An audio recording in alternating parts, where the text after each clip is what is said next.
You are listening to the default audio track. If you'd like to turn off the instructional narrative and listen to music, simply press the audio button on your DVD remote. Press the audio button one more time and listen to just the sounds of the ride.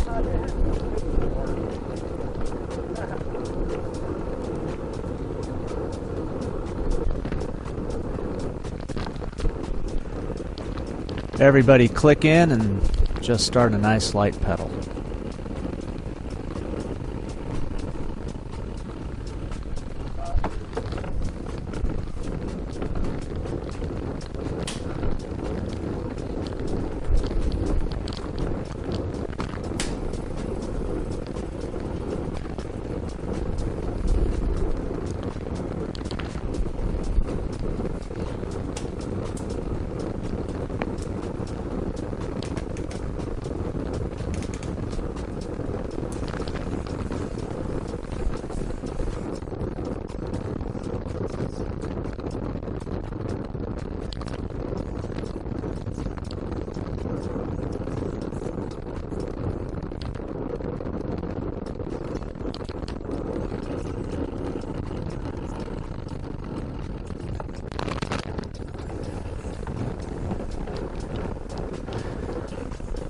Well, welcome to another fantastic ride.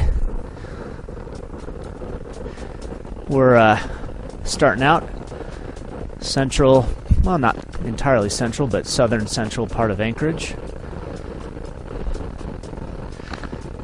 It's a 7 p.m. start, and the sun's still in the sky when we get back, about 9:30, 10 o'clock. Just a magical place to ride.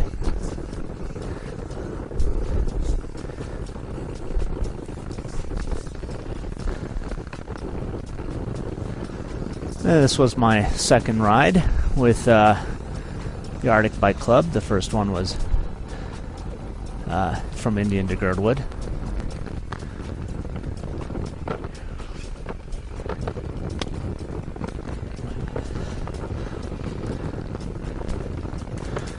Couple little hills at the beginning of this ride. This is our first one, so shift into a fairly high gear and let's just kind of crank up this little hill here, get those legs warmed up. We can even get out of the saddle and pop up to the top of this.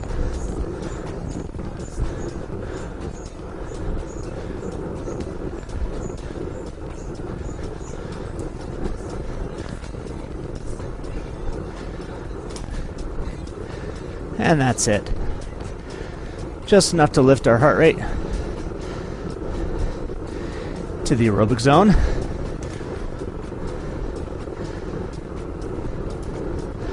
I'm riding right along with you. I'll help you try to cue some of the changes in effort. Try and add to the realism of the ride.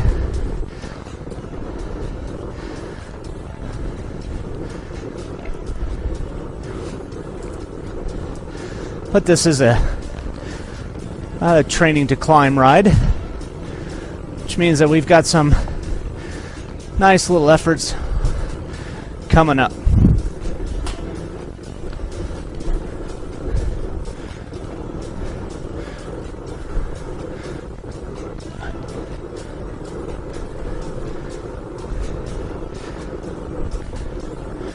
We got a nice long warm-up till we get to the first climb.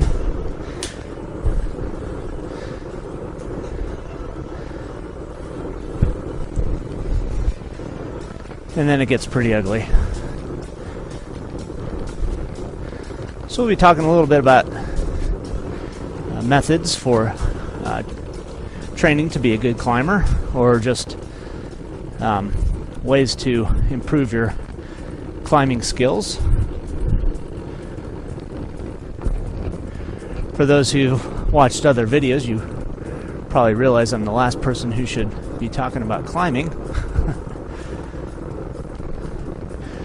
This is my weak area. I like to give myself a little leeway as a result of being a decent sprinter.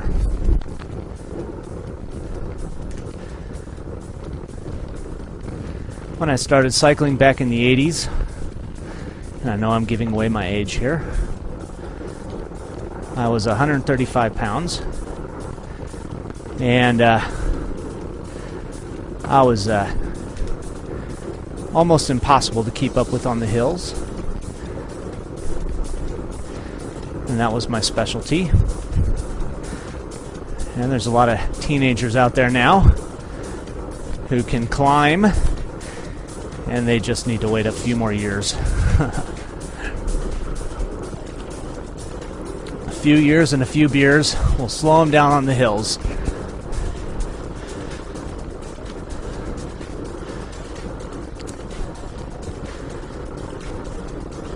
I took about a 10-year break from cycling, and I started lifting weights. I added quite a bit of weight to my frame. Gained almost 100 pounds. And after the wedding photos, I realized that that wasn't a good weight to gain. Sorry about the breath noises here. Let me adjust my mic.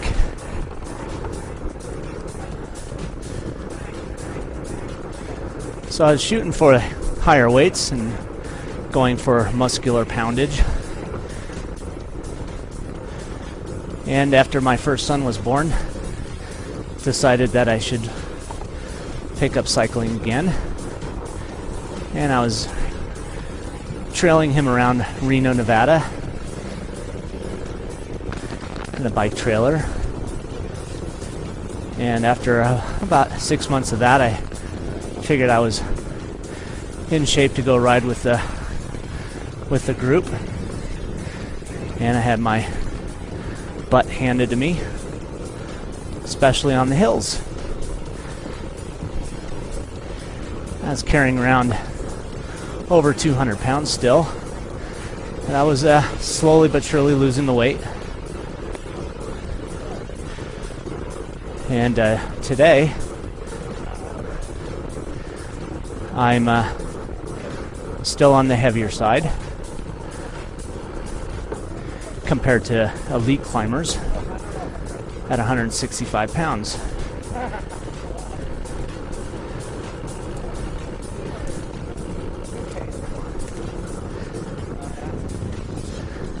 So I bring all this up because not all of us are going to be good climbers, but we want to try to train for it nonetheless.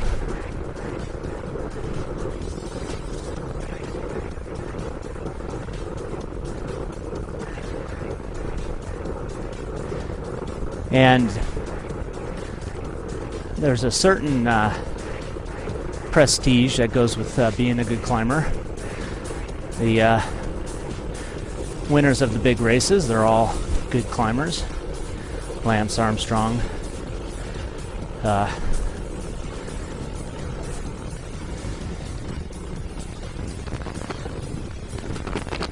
and others.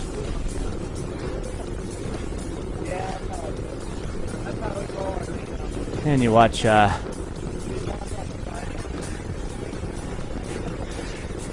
Andy climbing up the Pyrenees, or along the Tour de France, or Levi Leipheimer in California, kicking butt, taking no names, winning the races because he can climb those crazy grades that they throw at you in California. Got a little hill here, not much.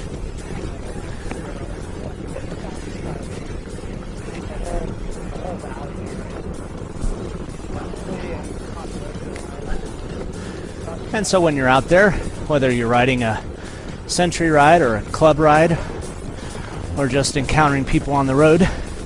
It's kind of nice to be able to climb past them, not feel like you're out of shape, even though on the flats you might be able to make quick work of them.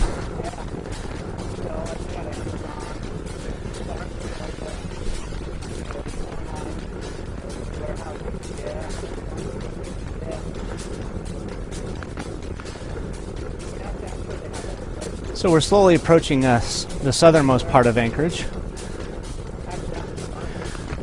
We'll teleport here pretty soon, where we're picking up some other people.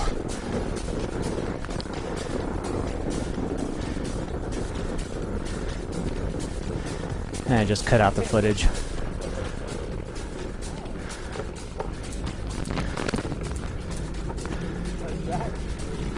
Still in residential Anchorage.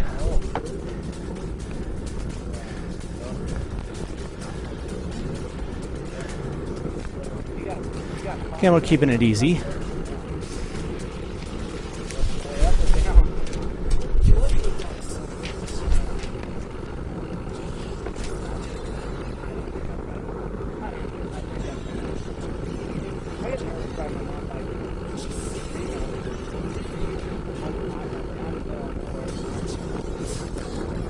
If you're on a spin bike and you're looking at the constant changes in resistance, you can temper that. It's all pretty mellow here until we get to the climbs, and then you can just start adding higher resistances. These little lumps in the road don't contribute a whole lot to the workout, but just give us a nice warm-up. The 1 on the bottom right is our resistance, and it's just a really easy cadence. Also, if you're on a spin bike, it's really hard to stop pedaling. So if you're on a spinner, no need to stop pedaling, just soft pedal.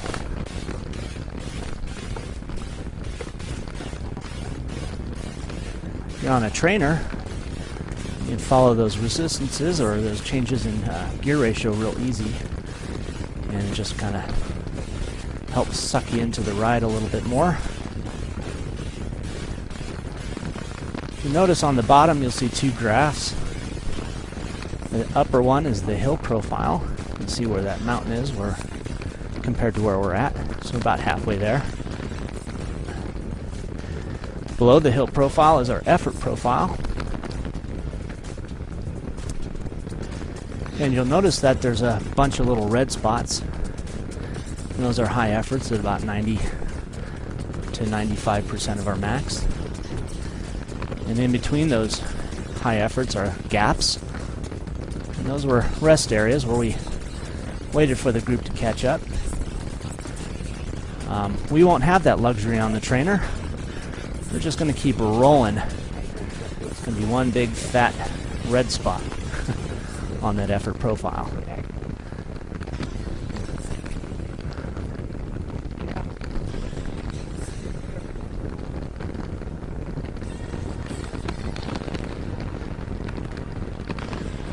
The physics behind climbing is kind of interesting. Basically, climbing is a directly or your ability to climb, or your efficiency at it is proportional to your power to rate ratio. And basically, power is just a value that's work divided by time, or how much work we can do. Or let me back up. Work is the amount of energy required to move a weight, opposite to the force of gravity, during a specific or given time. So the more weight we lift over a shorter period of time will determine a higher power rating.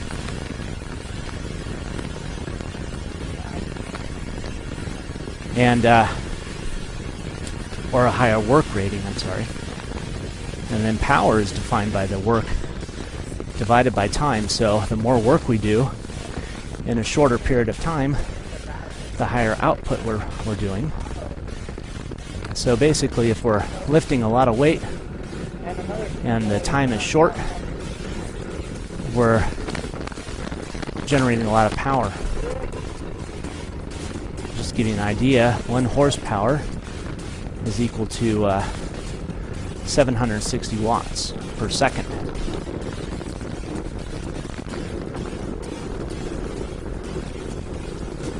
So our power is typically expressed in terms of wattage.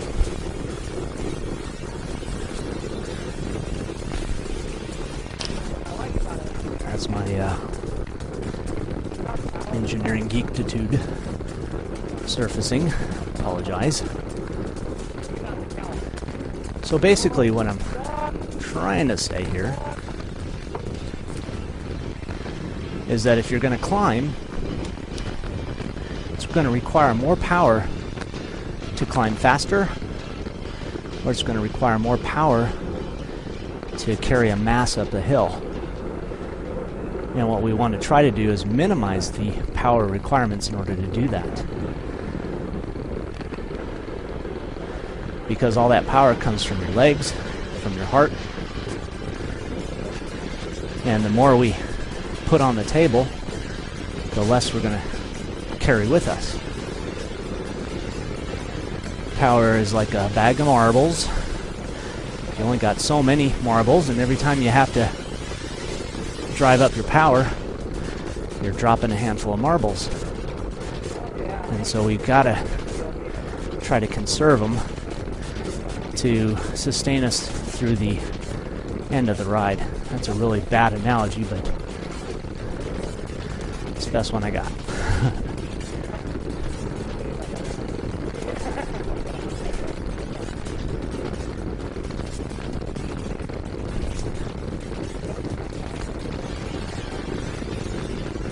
So the good climbers you can see in the tour all look pretty emaciated, really skinny, some skinnier than others.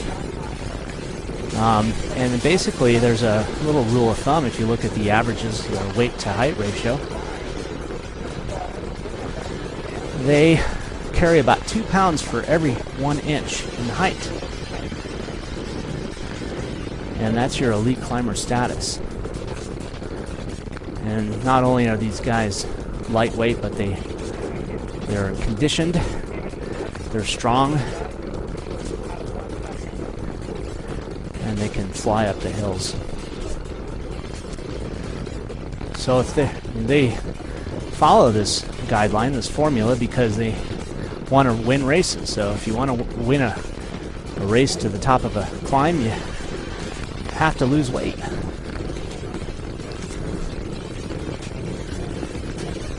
Got a little tiny hill here.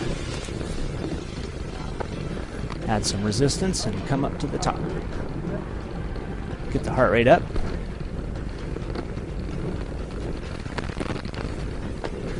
And back down.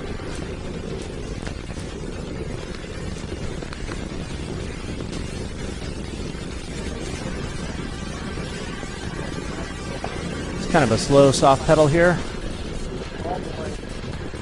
Water bottle that pops up. It's a reminder to take a drink.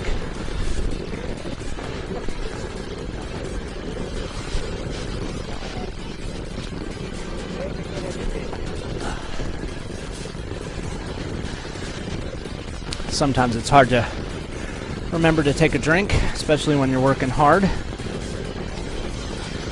And it's critical, especially during a climbing workout, to keep yourself hydrated and also nourished.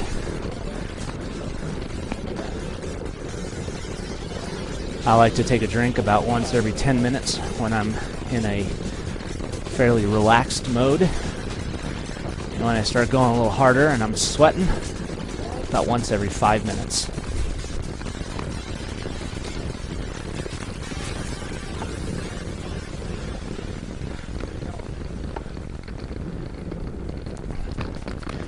So a good hill climber is looking to get up a hill as fast as possible. And so the variable is time that they want to be able to control.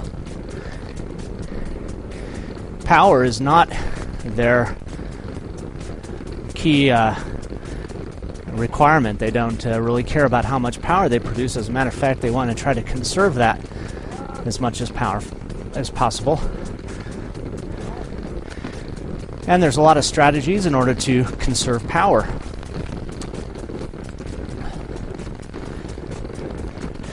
And the first and most obvious is the weight, or your power to weight ratio. So keeping your weight down is a great way to minimize the amount of power that you need to generate in order to get up a hill.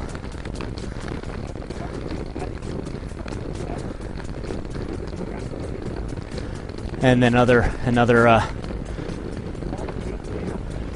method, or another way to conserve on power is to use proper technique. And then also to pace or regulate your effort throughout the entire climb. And to maximize efforts where you can, where the conditions favor your, whether body type, whether your abilities.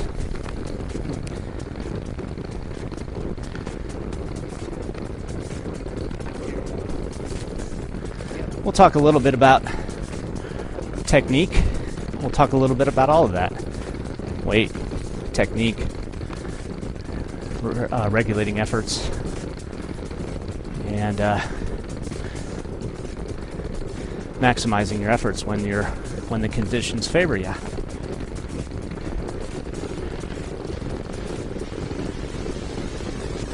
And even on this ride, you'll see that. You'll see the better climbers, what they do compared to what I do.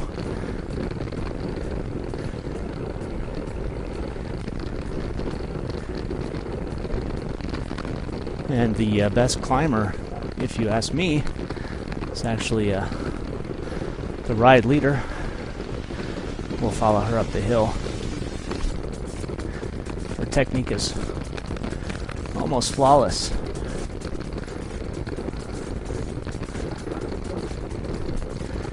And maybe I'll be able to point out a few mistakes along the way, what I wouldn't do.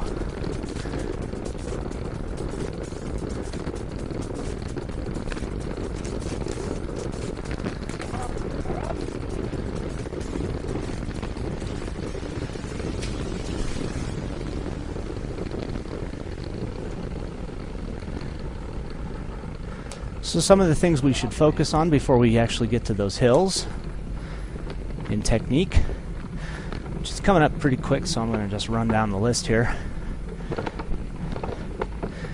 We want to use our larger muscles for the bulk of the climb, and those are our leg and glutes.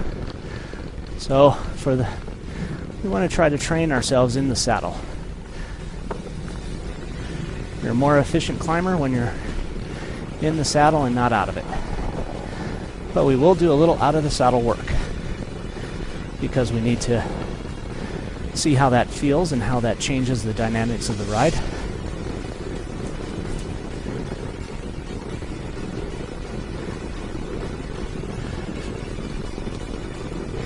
If you're actually trying to climb a hill as fast as you can, higher cadences are better.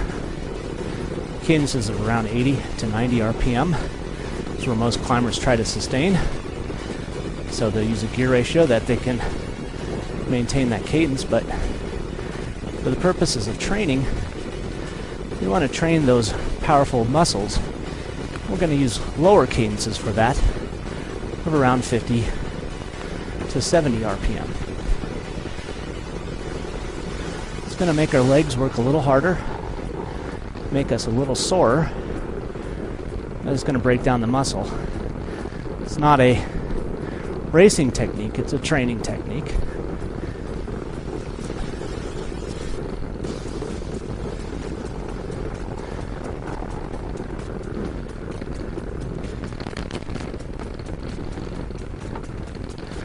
For the most part, while you're climbing, you're not in the drops.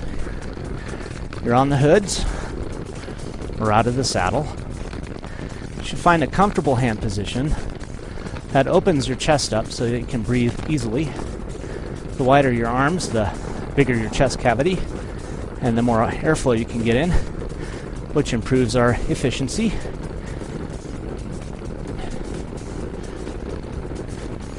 Really soon here, we're going to actually get into the drops, and just having a little fun, we're going to fly down the hill, race and catch the group up front. We're going to lift our efforts into the red. We're going to drive up our cadence. And it's going to be really tough to talk through, so I'll be working that with you. And we'll continue our climbing discussion when we get to the easy section, when we get up to the top of the hills. So let's just get ready to kind of dig in here. We're going to add a lot of resistance. We're going to really drive up our cadence and get that heart rate scooting.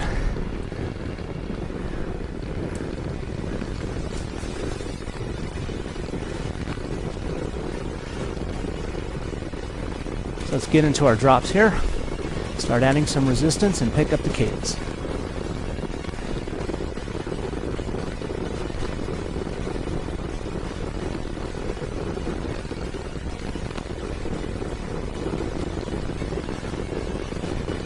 RPM.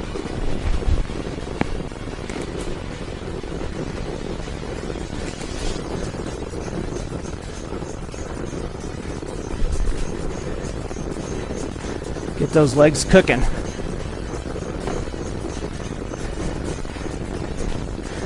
Spin those legs around. Push, pull.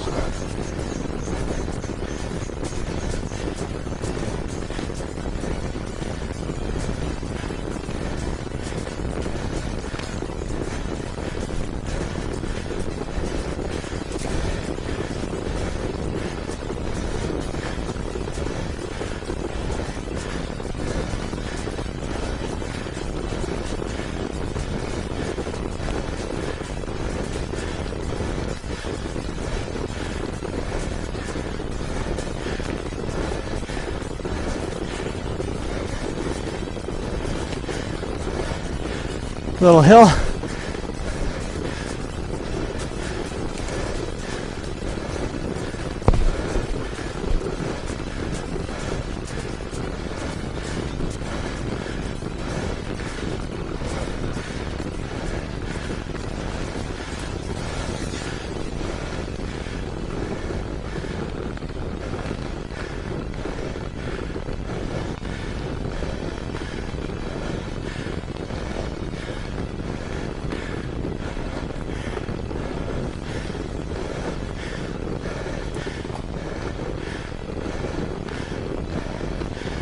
You can see him right up front.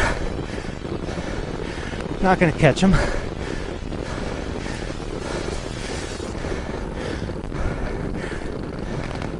It's a hill right in front of us.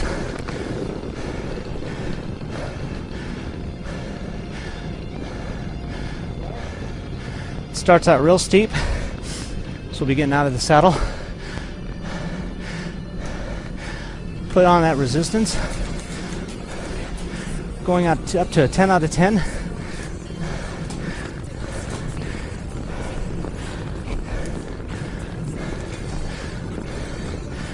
Get the legs to turn over. Keep them pushing. Get the heart rate back up. Out of the saddle. And let's focus on just slowly trying to keep our body, upper body relaxed, loose and comfortable. If you're on a bike, you're trying to keep your upper body motionless and let the bike move from side to side. We're not forcing the bike from side to side.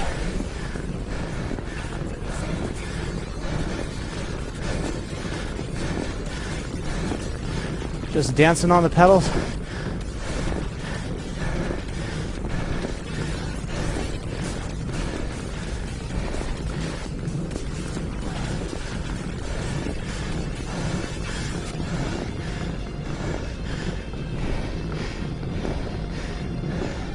Cadence right around 50. We're really using all of our body weight to drive the pedals down.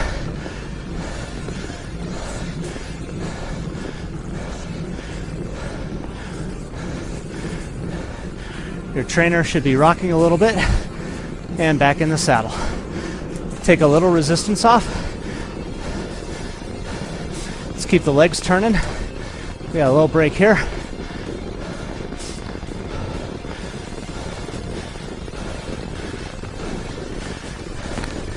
I always get louder when I'm working. Back up the hill. Here we go.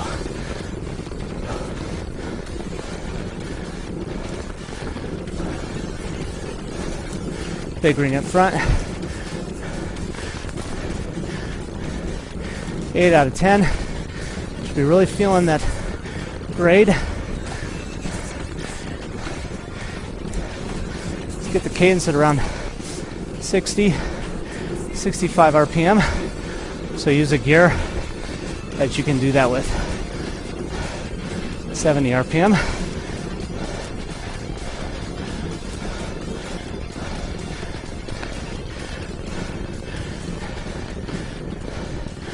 Now we're involving our big muscle group here. We're mashing the pedal. We're not spinning. Mostly a push down.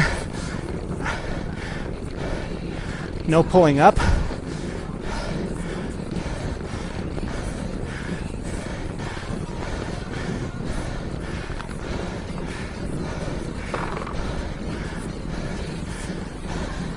Big hill here. Add a little resistance. Let's get out of the saddle again. See that sprint? It's not what you want to do. Nice, steady, consistent efforts. And we're testing our heart, back down, testing our heart by slowly adding resistance or effort. So we're not starting out at 100%. We're letting ourselves build up to those high red zone efforts.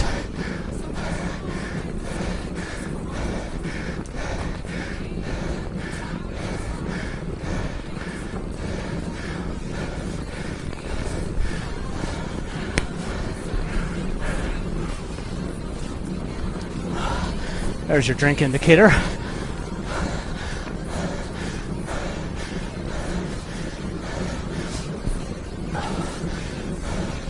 If you're on a spin bike, your legs should have to push down on every stroke. Flight wheel shouldn't be pulling your legs around.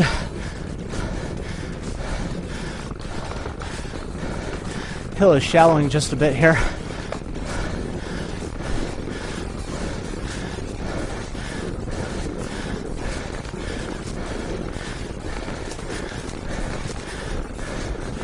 Work our way up here. The woman on the right, fantastic climber. Cadence is dialed in. Watch her. That cadence right in front of you is a little too high. Big ring. Going back up. Got a good cadence. She's in the saddle. No side-to-side motion. Upper body is still. That's what we want to be.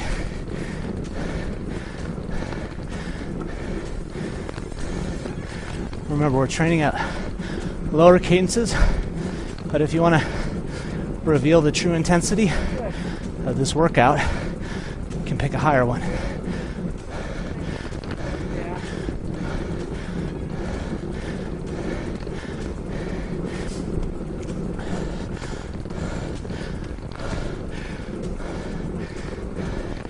Gotta get your legs used to pushing and mashing. Get your heart used to red zone efforts.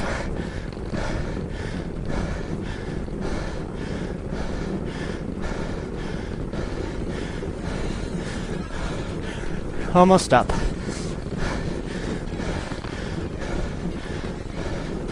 To the first part.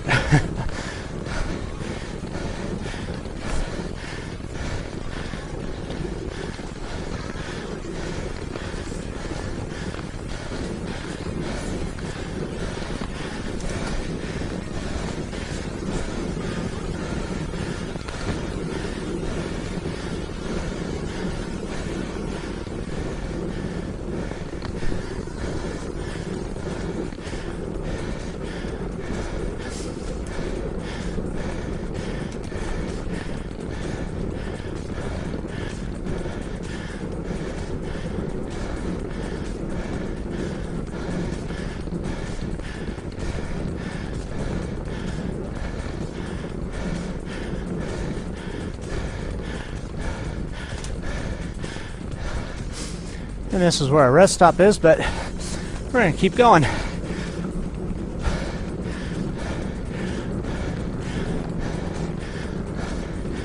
Let's provide a fairly constant effort until the heart rate indicator matches what you're showing. It should be right around 90%. Slowly bring it down.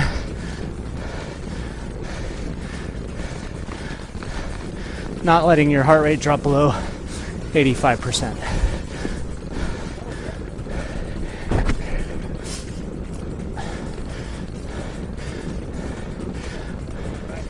We're on a hill here, but our speed a little slower, so we don't have to put out as much power.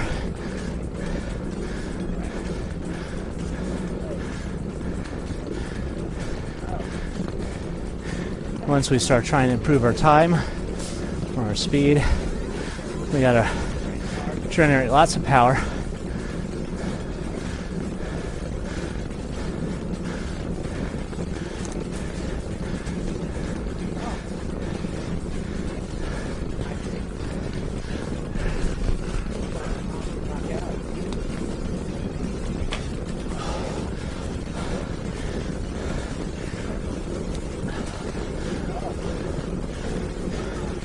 When you drink, you don't need to take a whole lot in.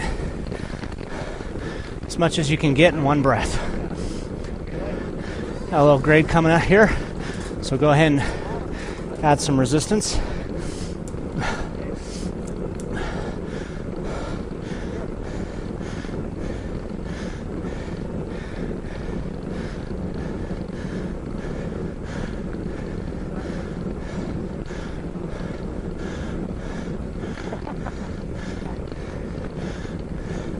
Get out of the saddle.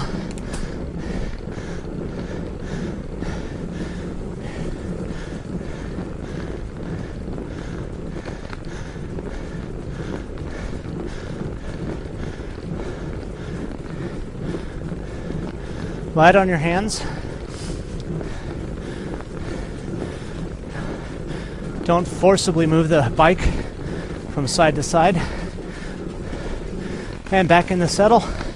While pedaling, don't stop pedaling when you go from standing to seated.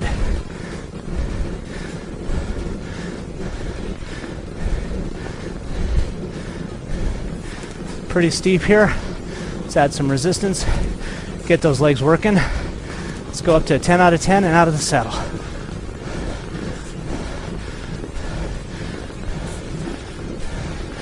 You transition from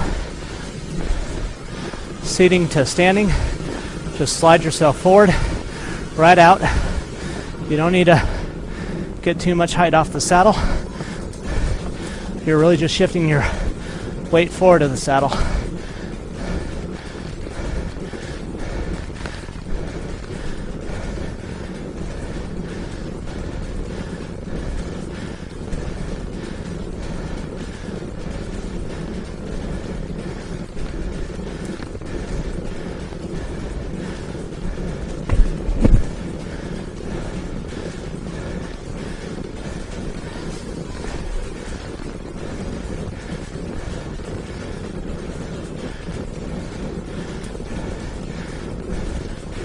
Take off some resistance. Slowing up here just a little bit. Give yourself a short break.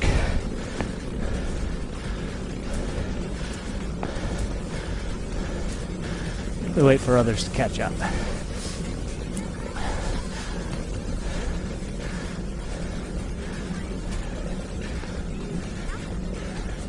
Yeah, you got there.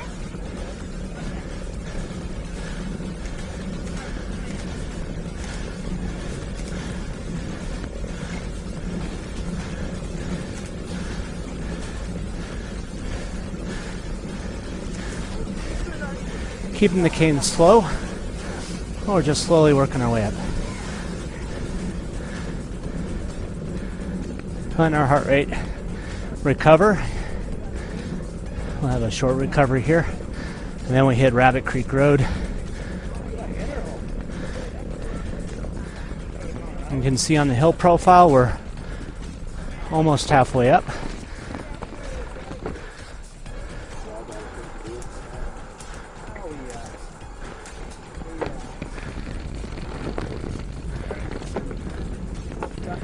Real easy gear here as we coast down this hill.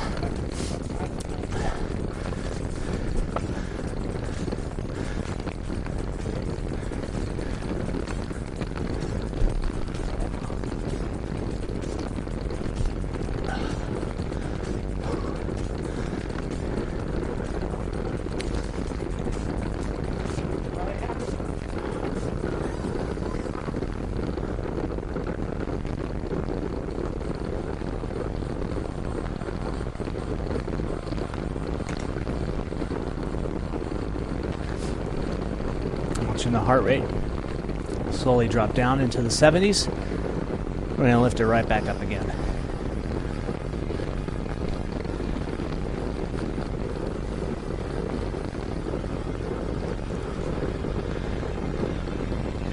When we're riding in a group like this, climbing ethics come into play.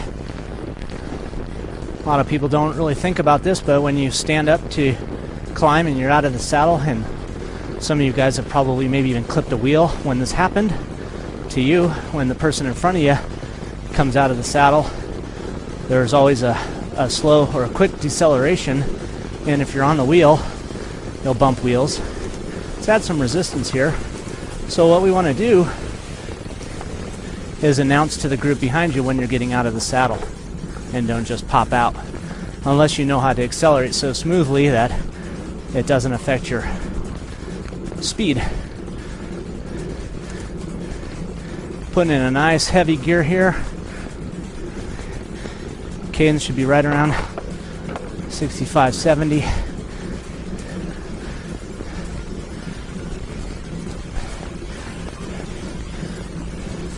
So let's stay in a heavy gear, keeping the cadences between 60 to 70. And we're not going to stand up.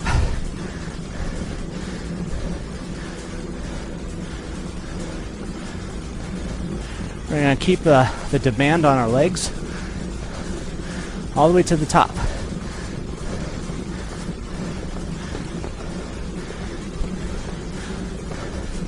Slowly let your heart rate go up. We'll be finishing the climb off at about 95% of our maximum effort.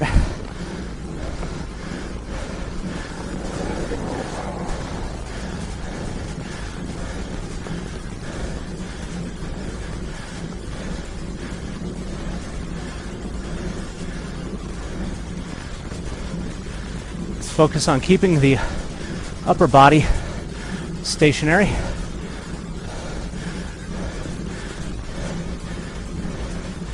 It's hard to know if your pelvis is tilting.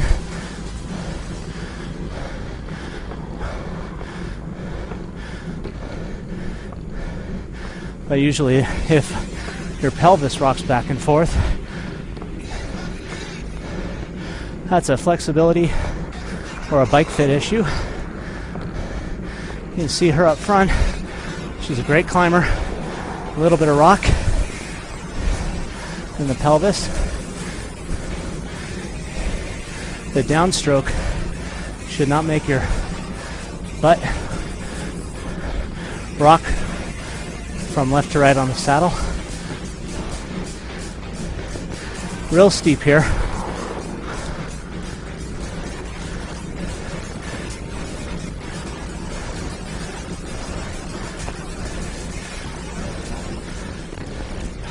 And you lower your saddle by a centimeter, and that might fix that problem.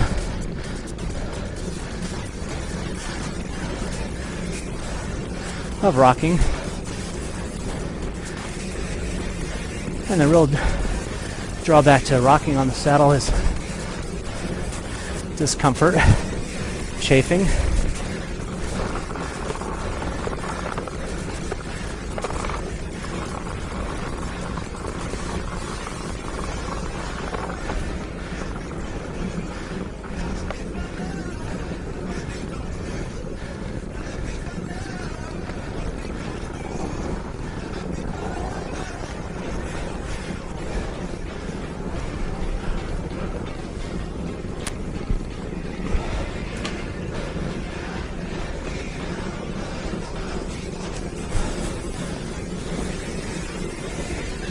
Her cadence is probably around 80. Even when she's climbing, keeping the cadence nice and high, which is good. That's a tremendous cardio workout because when you're out of the saddle, you're not as efficient, but you have to take a break from time to time. Your legs and your glutes. And what you're doing is taking some of that energy that you're making those muscles do, is transferring that to your aerobic core. So you're working everything. Your shoulders, your arms, your hip flexors. When you're out of the saddle, your heart rate will go up much quicker. So getting out of the saddle is something you only want to do intermittently and for not much more than 30 seconds at a stretch. Real steep here. Cadence is down to 55. We're just grinding.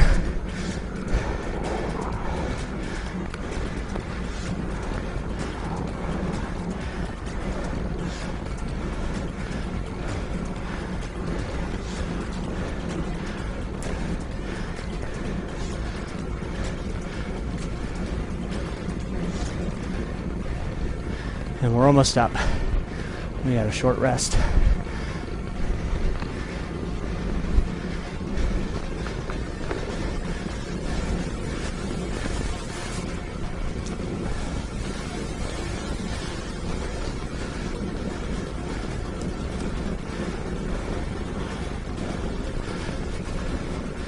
course, if you have other riders next to you or on the side, climbing or not, ride a straight line.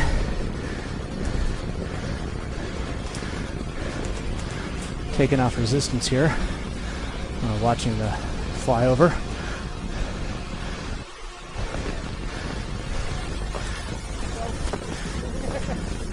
So if you find that you're so slow that you can barely maintain your balance, drop yourself back out of the group. Stay out of other people's way.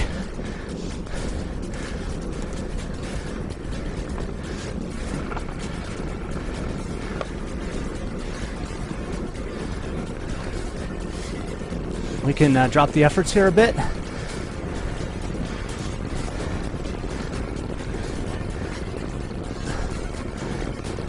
Just a little bit. Don't let your heart rate drop below 80%.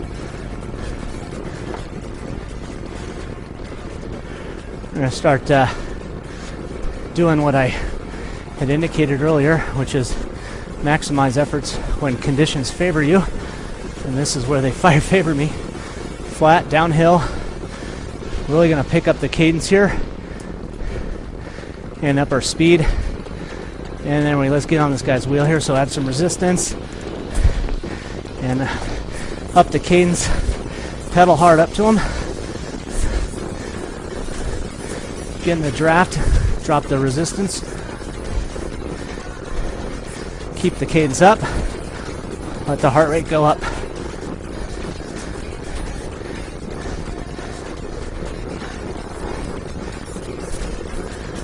And slow down.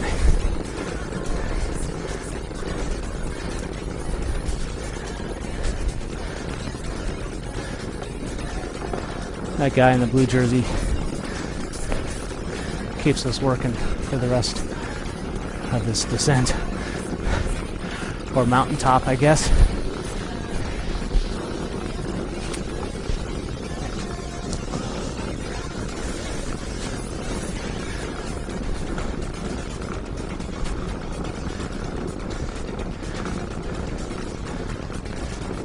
That's TT bars.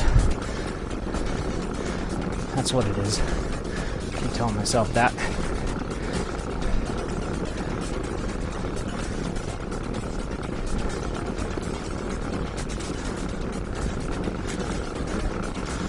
Picking it up just a bit here, keeping the heart rate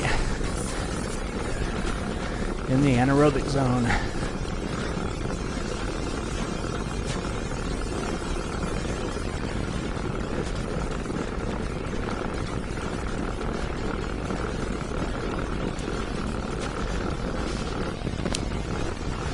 Get some high cadences going, flash out that lactic acid. Fairly easy pedal stroke. Feel like you're on a flat road with a tailwind. Very nice draft here. He's about to go. Here we go. I think we're going to have to probably catch him. Add some resistance. Pick up the cadence. And now let's get in our drops. Get our speed up. Get our heart rate up. And we got another guy. Stay nice and tight, tucked in. Keep the lower body stationed as possible. Keep pedaling past. Let's catch up to the lead rider.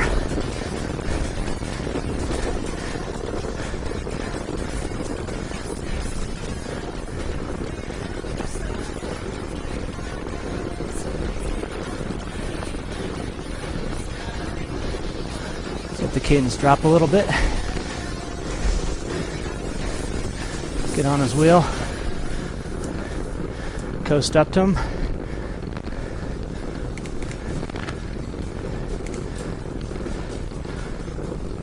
And we got the sunset right in front of us.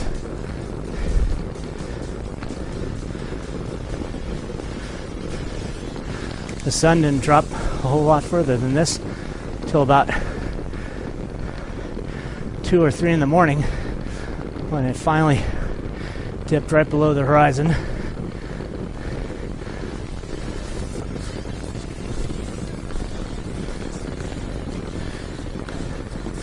He's actually cramping up there, and because he had raced just the day before. Guy's an animal, but we exploit weaknesses. Let's go.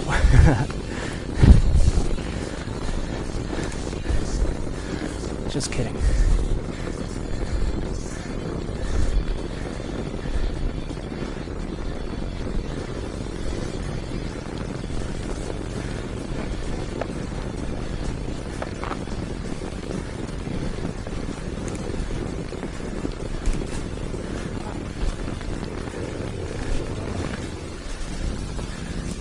We had a little wait there, but let's just keep riding. We're not pausing. Let's get up this little grade here. See, this is the next climb at the top of this hill. Now let's add some cadence here.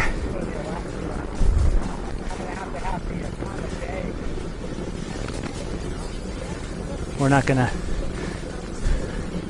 climb this like we did the others. Cadence around 80, 85. Get the heart rate up.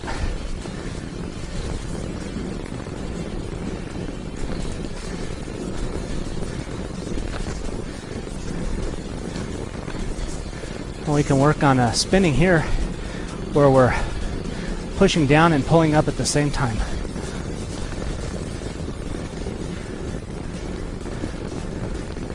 And there's our carrot.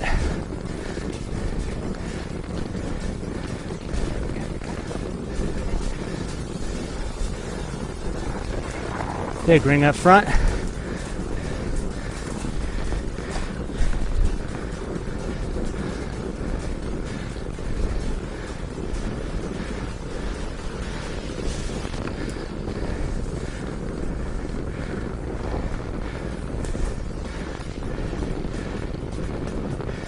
And drop it down. Little ring, flat surface here. Getting our drops. Gonna bring them on back in. Increase your cadence.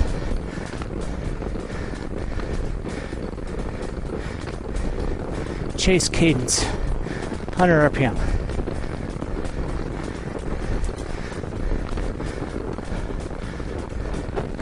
Or more.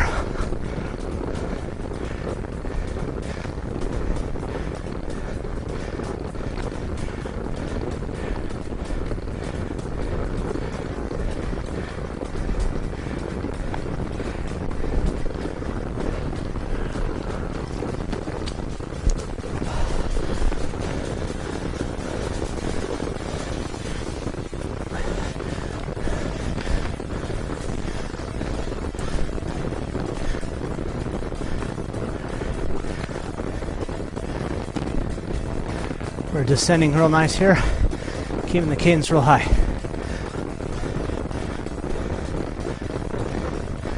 And we're coasting.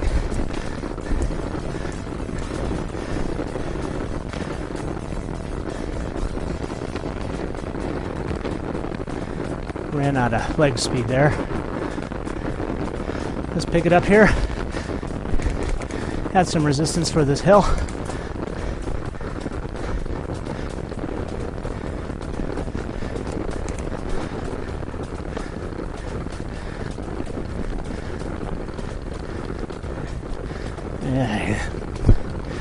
After him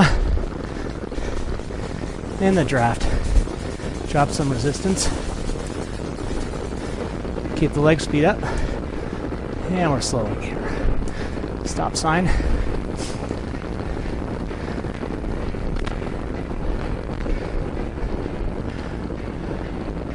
So that was the top. And now it's downhill the rest of the way. See, we'll have a few little energy kicks. Those little hills there at the bottom. We'll be sprinting up them. Let's recover. Okay. Soft pedal. Gonna bring our heart rate down to the aerobic zone. Let our legs cool down a little bit.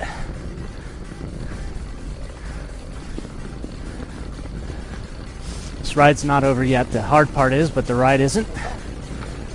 The next part of this ride is about losing some weight and burning calories, which is all about climbing.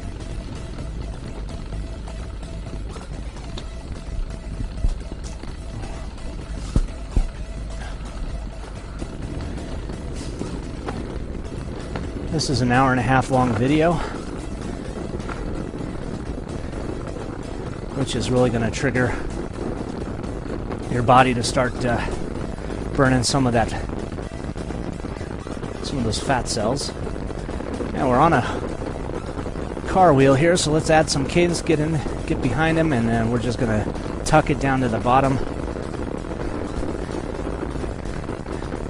We can pedal or coast here.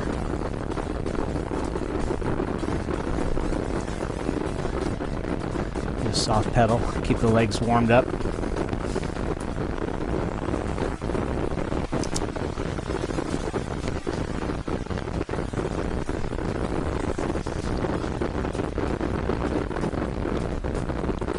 Once again, taking advantage of the terrain to benefit our strengths. A little sprint up to the back of the car, and then we drafted him and tucked, and we're way ahead of everybody.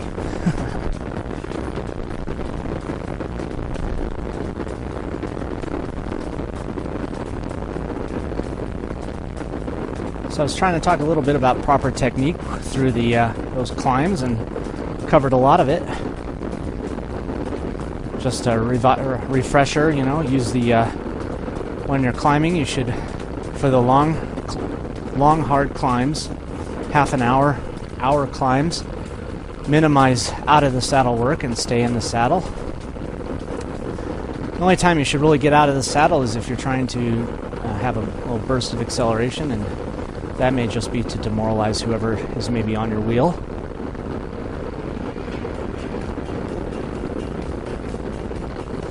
But otherwise, you have to find a rhythm, and you can't do that so well when you're out of the saddle. So you start your climb, you're in a big heavy gear, and you're slowly increasing your efforts until you hit a level of effort that you want to sustain, which should be slightly lower than your efforts if you're riding on a flat surface and you're in race form. So if you're, let's say, racing on the flats at about 95% of max, you should probably be climbing at about 93% of max. And you just want to slowly regulate your power output so you're not spending it all at one shot. You should never see 100% of max during a climb because you'll be finished. Build up to 92, 93%. Don't let your heart rates drop to 92, 93%.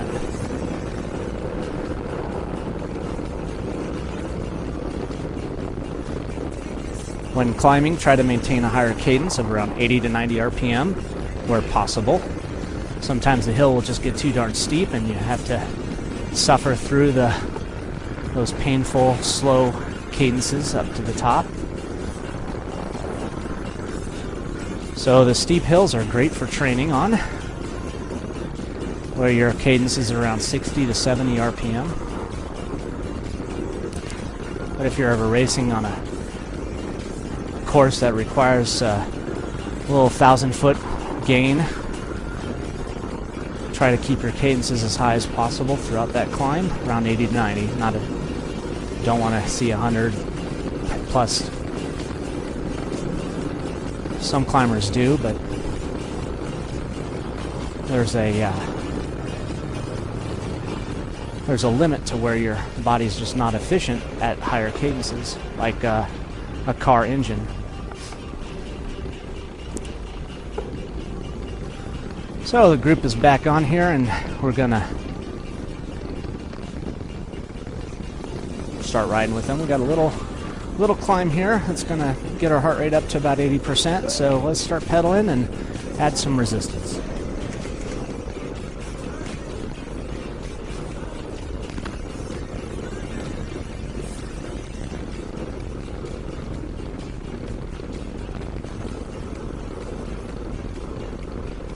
Let our heart rate slowly work its way back up.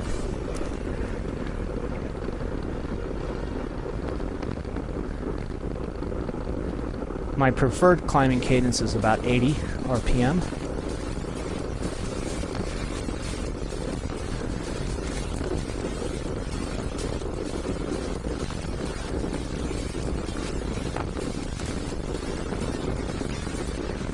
Let's add some resistance, keep the cadence right around there, 80 RPM.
There's a little debate over where your hands should be during a climb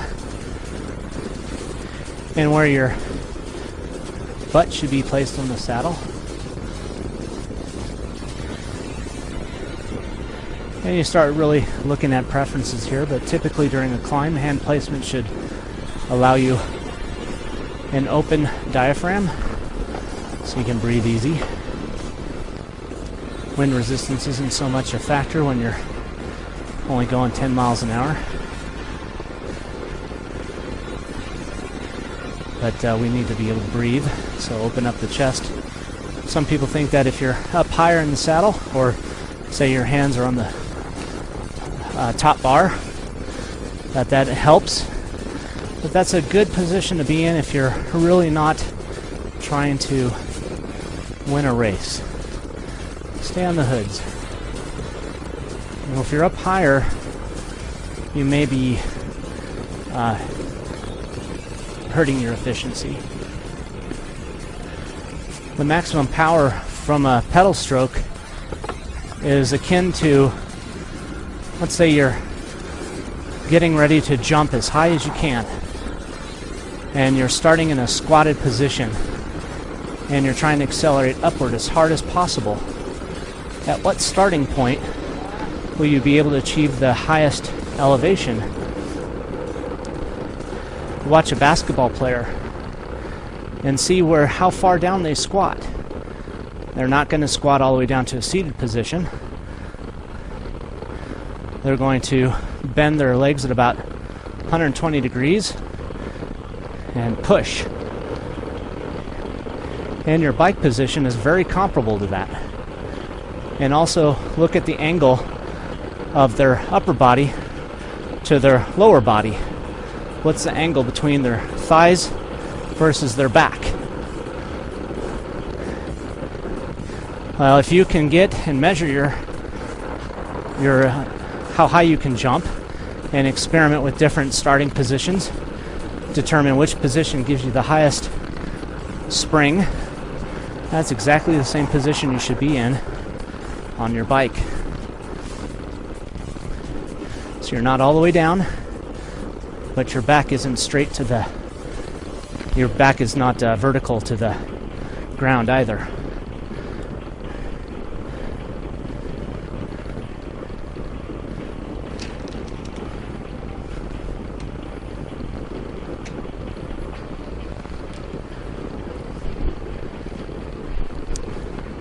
There's some debate over how to spin the pedals as well. Mashing versus spinning, or ankling. Used to be an old technique of ankling where when you're spinning your pedals, your feet are flexing up and down. Your toes go forward as they begin this downstroke, and your heel goes down as you begin the upstroke. That's ankling. That's been shown not to work. Here's a little climb here, so let's add some resistance and get out of the saddle and sprint up to the top. Let's go.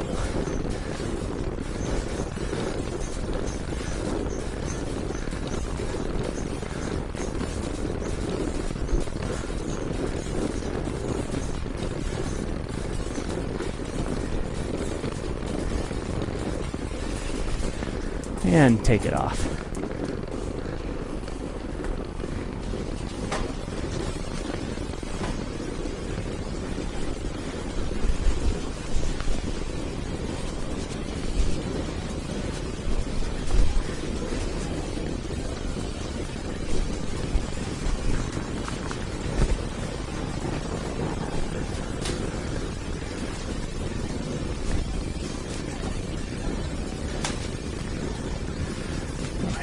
Working so hard, my front wheel came off my block.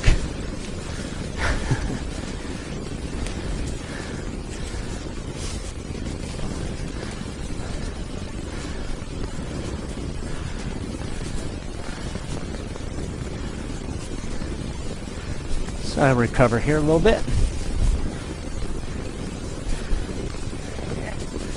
We've been shown that ankling is not good. Not really a good way to do it. You have spinning versus mashing. And spinning is, and we're not talking about spinning like the spinning workouts or the spinning videos or the spinning bikes. We're talking about spinning in a way that where you're not only pushing down on the pedals, but you're pulling up on them at the same time.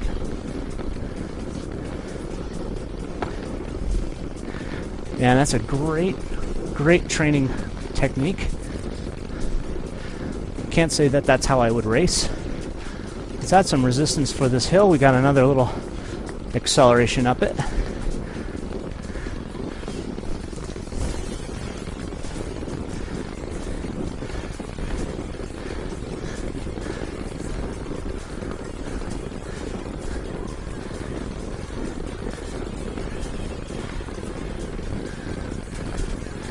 And over the top.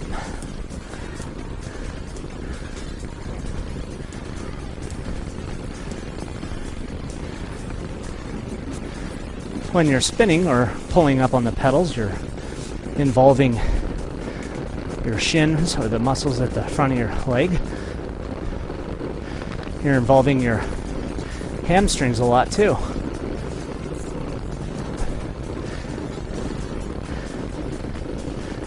Now, it's my opinion that when you're doing that, as far as racing or trying to get up a climb as fast as possible, that unless you're in incredible shape and you have the hamstrings of Adonis, it's probably not the best technique for fast climbing, but great technique for training. So if you need to pull up and push down on your trainer, that's an excellent time to work on that skill or that strength.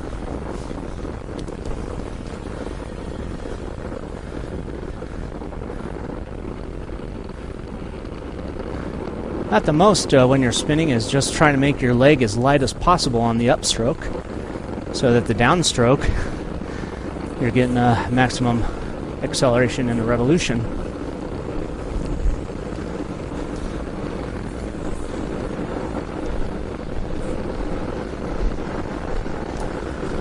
And I think one of probably the most important thing in climbing, and as well as with really any other cycling discipline, is to keep your upper body as stationary as possible. You don't want to rock. No head rocking, no upper body rocking. Keep the weight off your hands and stay light on the bars. Elbows bent. Keep your hips from rocking too much. That'll keep the bike nice and straight.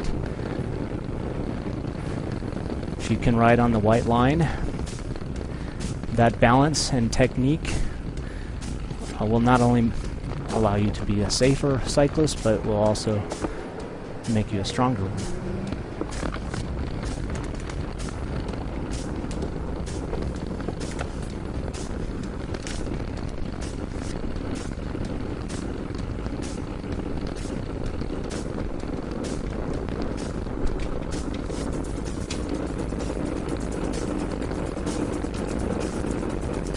Nice little descent here. We can soft pedal coast for a little bit, let our heart rate drop.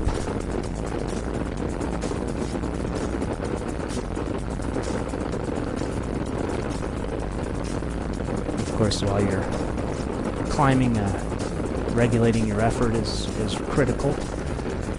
If we spend all those marbles, then we'll have nothing left to finish with. Little resistance here. Come up over just a slight hill. Keeping the speed, keeping pace with the group.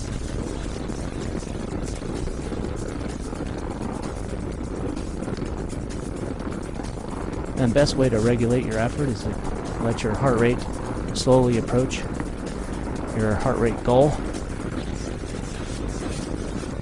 Climbing heart rate around 90% of max. Maybe even less.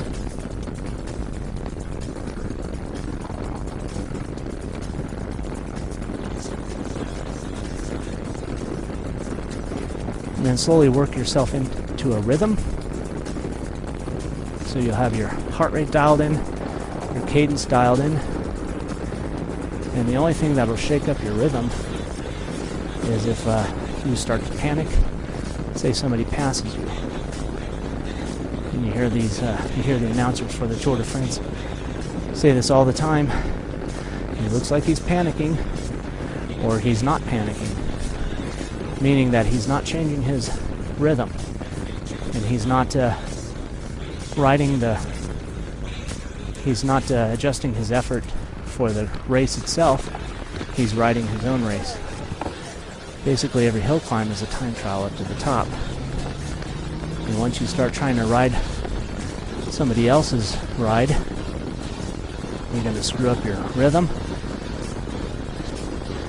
And once you blow your target heart rate, then your race is probably over.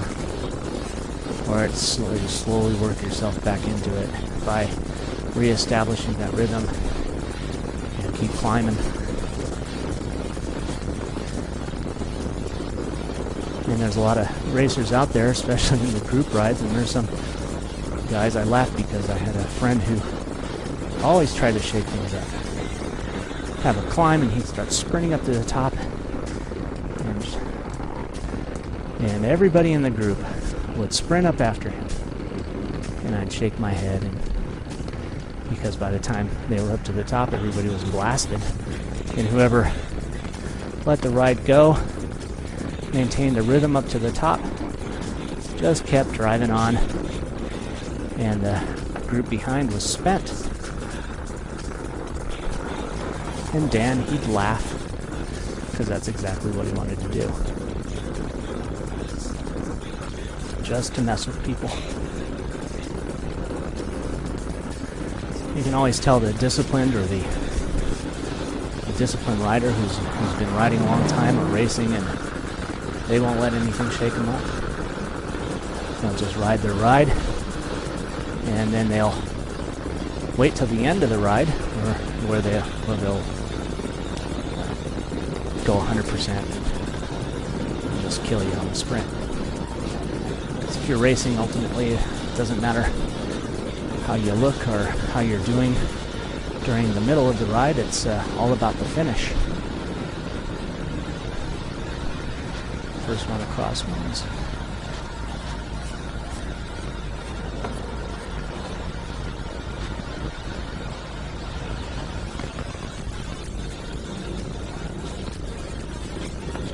So training for a climbing event,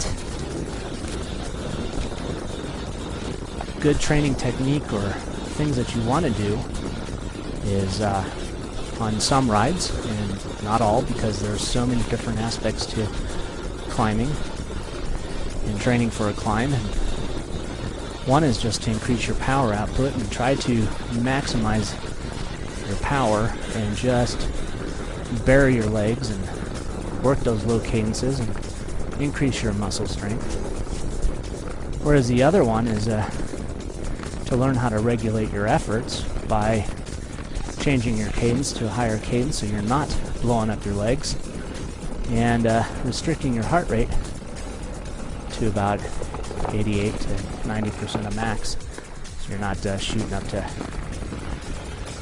95% like we did today. But the training versus the racing, a lot different.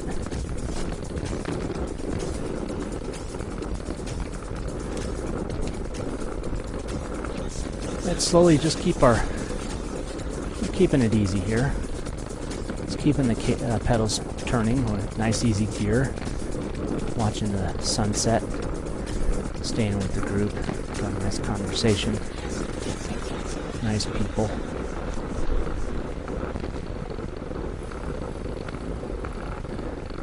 Another important thing that might be overlooked, especially on your trainer, is when you're actually climbing, your elevation is changing. So if we're climbing from 5,200 feet from Denver up to, let's say, Squaw Pass at about 11,000 or 10,500 feet, well, it's a whole different bike ride once you get up over 8,000 feet. And you're a good climber, you're going to learn how your body responds to those changes in elevation and adjust your efforts accordingly, because you'll be pushing down on the pedals a lot softer, but your heart will be hammering like a bat out of hell. And you need to slow your pedaling cadence down, decrease your power output so that your heart rate is still in the climbing range, around 88 to 90% of max. It's amazing how those high elevations will all of a sudden start affecting your heart rate, and you'll bust way past what your target is because of the lack of oxygen.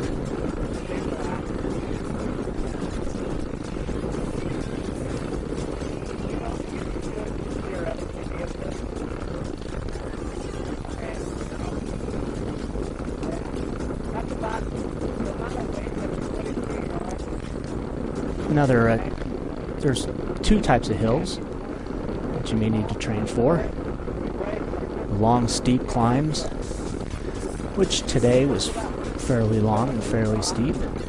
There are longer ones and there are steeper ones, but this was a nice climb to really get the legs working.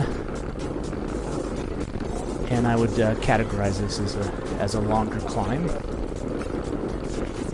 The shorter climbs are also important to learn how to get over, and those are, I call those hill intervals. Got a video out that trains exactly that, but you're working on your interval training, so you're applying high power outputs for short periods of time and recovering. And that's a whole different type of hill climbing. Is almost as important. It shouldn't be overlooked, even if you're training for the longer climbs. Interval training will really help your power increase, your muscle strength increase, your cardiac capability, your respiratory capacity.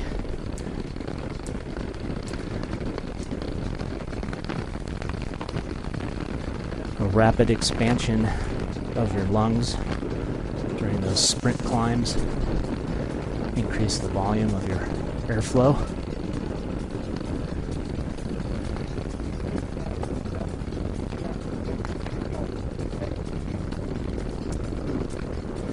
And then of course during the off season, if you're not in front of the TV, weight training is an excellent way to improve your power.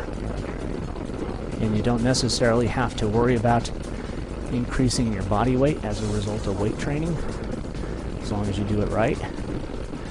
And when you're weight training, you really do want to increase or try to go for your maximum power output for short periods of time. 10 reps, 3 sets, heavy weights on the legs, leg lifts, squats, leg presses, calf presses, calf lifts, hamstring curls, 10 or 3 reps each, between 10 or 3 sets each, 10 to 15 reps. Do that maybe once a week, and the rest of the time maintain your cardio capability, and that'll prevent your body from getting too big. In most cases, you really have to go balls to the walls to get your muscles to grow in size and actually add weight. It took me 10 years to put on that weight. So you're not going to see something in your body completely change over the course of a 4-month winter, especially if you're mixing it up with lots of cardio training. And all it will do is help to improve your leg strength, your power output. And the greatest thing is if you maintain a disciplined workout through the winter, there won't be too many people who can keep up with you in the beginning of the summer. Whoever trains the hardest over the winter, the first race is theirs.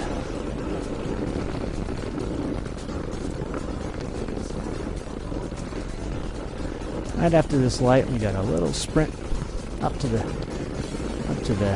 top of the climb. Not really much of a climb, but it's a sprint for posterity. So let's attack it.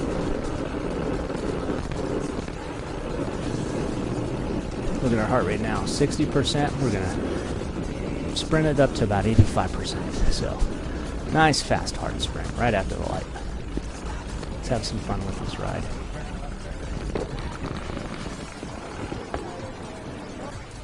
Add some resistance. Start working it. Get the leg speed up.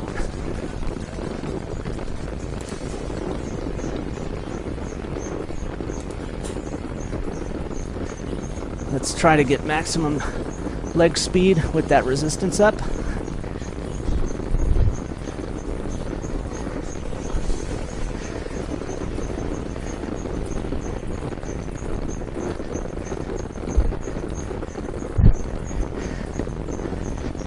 Take it off. We're there. Whew. It's always a fun way to end a ride. And warm down.